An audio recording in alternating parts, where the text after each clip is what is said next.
Hi everyone, my name is Nicolas Landel. I'm the Young Living Farm Manager in France. So that means I get to take care of our wonderful lavender farm in the south of France. And today I wanted to talk to you about our lavender quality and share with you a little bit what we do on the farm and why we're different. So I have a little slideshow to present to you, and let's dive in. So as I was saying, the farm I now manage is located in a village called Signan-la-Rotonde. It's in the south of France. You can actually see the village in the background of this picture. At the top is a castle where we have a Young Living shop. The farm was started by Gary with the help of my father. You can actually see them in this picture the first year that we bought the farm. I remember how proud my father was, and I think you can see it in this picture. On this farm, we have different crops. We grow clary sage, hyssop, oregano, rosemary, einkorn, like the field you can see in this picture. But our main crop is lavender. And this is what I'm here to share with you today, as I told you, because in this picture you have a beautiful field of true population lavender. To make this easy, this means that it's the best quality of lavender in the world. And we often say that we have the best, but I'd like to go into the details and explain what that actually means. So let's start with a little bit of history. Lavender is indigenous to France. At first it was only harvested by hand in the wild. At the time they were actually using mobile kettles to distill on site or where water was available. So if they had a river stream, a spring, then that means that they could distill. It's only in the 20th century that we actually started cultivating lavender in France. As a side note, in France, some of the farmers we work with are third or even fourth generation lavender farmers. For example, one of the farmer we work with, his great-grandfather planted his first field in 1907. So he was one of the first to ever cultivate lavender. So this shows how much experience we have. Even if we're 25 years young, we have over 100 years of knowledge on lavender. I told you earlier that we have the best quality of lavender, but to understand this, you must understand that there are actually different ways of growing this lavender. So let me just show you a close-up of a lavender. Here you would have what we would call the flowers. You can actually notice that there are the pods, the calyx. The flower, the corolla, comes out of this calyx. Actually, inside this calyx is also where the seed is located. And it's interesting to know that almost all of the oil on lavender is on this calyx. This is good to remember for later. So, a population lavender, like the field I showed you earlier, is grown from seeds. So we collect the seeds out of those calyx.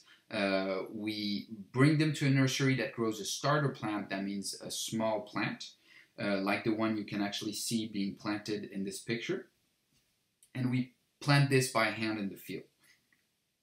Now when you do this, when you start from seed and plant it like that, you're going to have what we call a population lavender.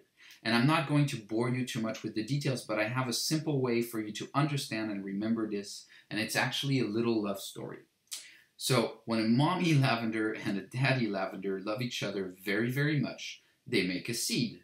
And that seed is unique because it has two distinct parents with their own characteristics, just like us. So when you have a population lavender field, each plant in that field has a different color, has a different size, a different smell, and that means that each plant in that field produces a different oil. And so just like we're all unique, all the plants in that field also are, making it a population. To show you this in picture, what I did here is I walked in one of the fields. I picked 5 stems off of 5 plants that were next to each other. I put them on the ground and I took a picture. And there you can see how nobody looks alike. There's different colors, there's different shapes. They would actually be different size, but I all aligned them for this picture. But in a population field, you could even find white lavender with white flowers, for example, because everybody's different, so there's really a huge shades of color. So if we go back to the picture I first showed you, you can see that range of color and size in that field. And this is how you notice it's actually a population lavender field. Now, there's a different way to grow lavender than from seeds. You could do what we call cloning lavender. I'm actually sure that a lot of you have cloned plants in your lab. It's not something very sophisticated, always done in a lab. So has any of you ever cut a basil stem, put it in water until it grew roots and planted it again, or cut a tree branch and planted that? Well, what you're doing there is not actually producing a new plant. You're actually cloning the plant that you originally cut from. Now for lavender, this means that you would walk in a population field like we saw before, look for the biggest plant you could find and do stem cuttings on that plant, and from that one plant you could make a field, and this would give you a clonal lavender field. Now, being clones, each of those plants have the same color, the same size, the same smell, so they produce all the same oil. Clonal lavender is often grown for the selected for the bigger yield. That means that you walk in a field, like I said, and you choose the biggest plant, because what they're usually looking for is to have a much bigger yield, so much more oil per acres. But you could also do clones for resistance. For example, if you're looking for a lavender that could be grown at an elevation where lavender usually doesn't grow, you would plant a population from seed. A lot of that field would die off, and the plants that would survive, you would clone these, and you would have all of a sudden clonal lavender that can survive at different elevations. Now, it's interesting to understand that clonal lavender is almost never selected for the quality of oil. They're always looking for bigger yield or a better resistance, but they never really worry about the quality of the oil they produce. And because of this, what you often see is that with clonal lavender, they have yields up to 6 times more. So they have 6 times more oil from clonal lavender than from population lavender for the same acreage. So that means the same amount of work, the same energy to distill, but 6 times more oil with that clone. Here's a clonal lavender field. You can see that each plant is the same color, size in this picture. Actually, this is often what you see in postcards or pictures for the south of France. When we have people around the farm, often they go and take pictures in these types of fields and not ours. This is actually okay with me, because we grow lavender at Young Living not for a postcard or a picture. We grow it for the quality of oil. Here I picture it's impossible to really represent the population lavender in a picture like this, because each plant is really unique in size and color. So it's not really, you can do a picture of a field, but not just take one and take it in picture, but it shows you the difference in size.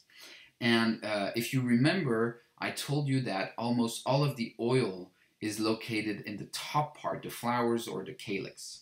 Now, on lavender, there's actually 90% of that oil that is in those calyx, and about 10% is in the stem. So, as you can see in this picture, clonal lavender, lavandine have a lot more of those calyx, a lot more of those flowers, meaning they have a lot more oil than wild lavender or population lavender that has a lot less flowers. For us, Gary knew from the beginning that population lavender makes a much better oil, and so at Young Living we grow population lavender. The fact that every plant in a population field makes a different oil means that when we harvest this field and distill it, we bring all this diversity together. So if a plant produces an oil, to make it simple, with a little too much of one constituent, there's a big probability that there's another plant in that field that will produce a little less of that constituents. And altogether, if we distill it, we will have a balanced oil. We could call it natural harmony if you want. Now, in an acre of lavender, we have about 7,000 plants. With a population lavender, you have 7,000 different plants making a different oil. But with a clonal lavender, each plant produces the same oil, as they are all the same. And the clones are selected for their yields and not for the quality, like I said previously. So if one plant has too much of one of a certain constituents, in a clonal lavender field, all the other plants of that field will be exactly the same and have too much of that constituent. Now there's also the question of sustainability for our lavender. Because at Young Living this is very important to us. So we collect seeds. When you do so, the plants transmits information to those seeds, letting them evolve over time, adapting to changes in soil, weather, and environment. But with a clonal lavender, this isn't really possible. It will always remain exactly the same as it was when it was first selected. And it's interesting to understand that actually most of the clones you find in France, those were selected over 50 years ago. Since then, everything has changed except then. So, believe it or not, we at Young Living are actually one of the last companies to grow and believe in population lavender. And that's really thanks to our founder, Gary Young. Almost everyone else has moved to a clonal lavender because it has better yields and bigger margins. But for us, it's different. We really want to stay true to our standards, seed to seal, and our commitment. We will continue to grow lavender for the best quality of oil, and this means growing population lavender even if it's more work and less yields. Now, if you want to join us every year during harvest, we have groups that come that learn a lot about what it takes to make the quality of oil we have and about population lavender. It's actually my favorite time of the year because not only am I harvesting and distilling, it's also the time where I get to share what we do all year round. So if you want to join us, please feel free to come and be part of our groups. And if you have any questions, let me know. Thank you for listening, and I hope to see you soon in France.